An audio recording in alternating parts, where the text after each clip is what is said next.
بسم اللہ الرحمن الرحیم۔ دجال آور کی پہچان اور شکیل بن حنیف کا نظریہ۔ احادیث طیبہ میں دجال کے متعلق بتایا گیا ہے کہ وہ دنیا کا سب سے بڑا فتنہ گر ہوگا، یہاں تک کہ تمام انبیاء نے اپنی اپنی امتوں کو اس سے ڈراتے ہوئے آئے ہیں۔ حدیث جساسہ اور دیگر احادیث کی روشنی میں یہ بات طے ہے کہ دجال ایک آدمی ہے اور وہ یہودی نسل سے ہے، مدینہ منورہ سے مشرق کی جانب کسی جزیرہ میں قید ہے۔ وہ ایک مقررہ وقت پر عراق اور شام کے درمیان سے دنیا کے سامنے نکلے گا۔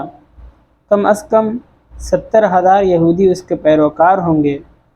طرح طرح کے شعبدے دکھلا کر خدائی کا دعویٰ کرے گا، تمام دنیا کو فتنہ و فساد سے مبتلا کر دے گا، مسلمانوں کے ایمان کے لیے زبردست آزمائش کا ذریعہ بنے گا۔ ایک آنکھ سے کانا ہوگا، اس کے ماتھے پر کافر لکھا ہوا ہوگا، جسے پڑھا لکھا اور ان پڑھ ہر مسلمان پڑھ لے گا۔ مکہ و مدینہ میں داخل ہونے کی کوشش کرے گا، لیکن حرمین کی حفاظت پر مامور اللہ تعالیٰ کے فرشتے منہ موڑ دیں گے۔ اسرائیل میں واقع مقام لد پر حضرت عیسیٰ علیہ السلام کے ہاتھوں سے دجال کا قتل ہوگا۔ دجال ایک آدمی ہے، سیٹلائٹ نہیں۔ دجال کا یہ معنی و مفہوم دور نبوی سے لے کر آج تک امت مسلمہ مانتی چلی آ رہی ہے، لیکن مرزا غلام قادیانی نے اس معنی سے ہٹ کر بالکل الگ معنی بیان کیا ہے، چنانچہ اس نے روم اور اقوام برطانیہ کو دجال لکھا ہے۔ دوسری جگہ ابن سیاد کو دجال بتایا ہے اور ایک جگہ عیسائی پادریوں کو دجال قرار دیا ہے۔ شکیل مرزا قادیانی کی روش پر شکیل بن حنیف نے بھی مرزا قادیانی کی روش کو اپناتے ہوئے دجال کے مسلمہ معنی کا انکار کر کے امریکہ و فرانس کو دجال ٹھہرایا، حالانکہ یہ کھلا ہوا جھوٹ ہے اور بے شمار حدیثوں کا انکار ہے۔ سچائی جاننے کے لیے چند حدیثیں اور ان کا معنی و مفہوم سماعت فرمائیں۔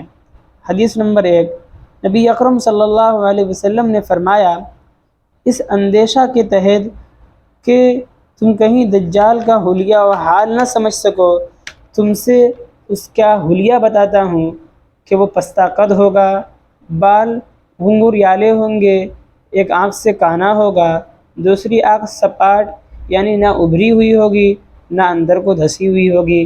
اس کے بعد بھی اس کے حلیے کے بارے میں اگر تمہیں کچھ شبہ ہو جائے تو اتنا ضرور یاد رکھو کہ تمہارا پروردگار کانا نہیں ہے۔ ابو داؤد کتاب الملاحم باب خروج الدجال صفحہ 593۔ شکیل کا یہ کہنا کہ دجال امریکہ و فرانس کا نام ہے، اس حدیث سے بالکل باطل ہو جاتا ہے، کیونکہ یہ سب ایک انسان کی صفت ہیں، نہ کہ امریکہ و فرانس کی۔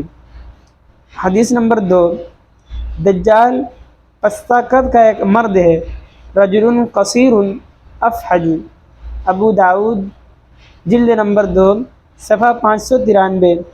یعنی دجال پست قد کا ایک شخص ہوگا اور چلنے میں افحج یعنی سیدھا چلنے پر قادر نہ ہوگا، بلکہ چلتے وقت پاؤں اور پنڈلیاں ٹیڑھی ہوں گی۔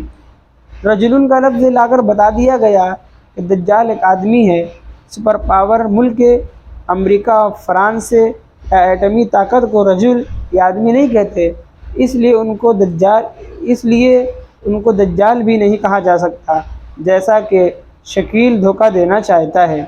پھر دجال کی کیفیت بیان کی گئی کہ وہ پستہ قد ہوگا، چلنے میں پنڈلیاں ٹیڑھی ہوں گی، یہ آدمی کا ہی حلیہ ہے، نہ کہ ایٹمی طاقت یا امریکہ و فرانس کا حال۔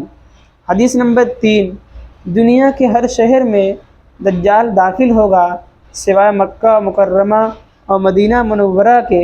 ان دونوں مقدس شہروں کے تمام راستوں پر فرشتے سب بستہ حفاظت کر رہے ہوں گے۔ پھر مدینہ منورہ میں 3 زلزلے آئیں گے، جس کے ذریعے اللہ تعالیٰ ہر کافر اور منافق کو مکہ مدینہ سے نکال دے گا۔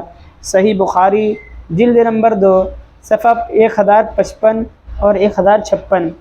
شکیل بن حنیف سیٹلائٹ کو دجال کی آنکھ بتاتا ہے، حالانکہ سیٹلائٹ کے ذریعے مکہ مدینہ میں نگرانی کا بھرپور کام لیا جا رہا ہے۔ سوال یہ ہے، جب ان دونوں مقدس شہروں پر فرشتے کا پہرا ہے تو دجال یہاں کیسے پہنچ گیا؟ شکیل اس معمہ کو حل کرے۔ اللہم ارنا الحق حقا وارزقنا اتباعہ وارنا الباطل باطلا وارزقنا اجتنابہ۔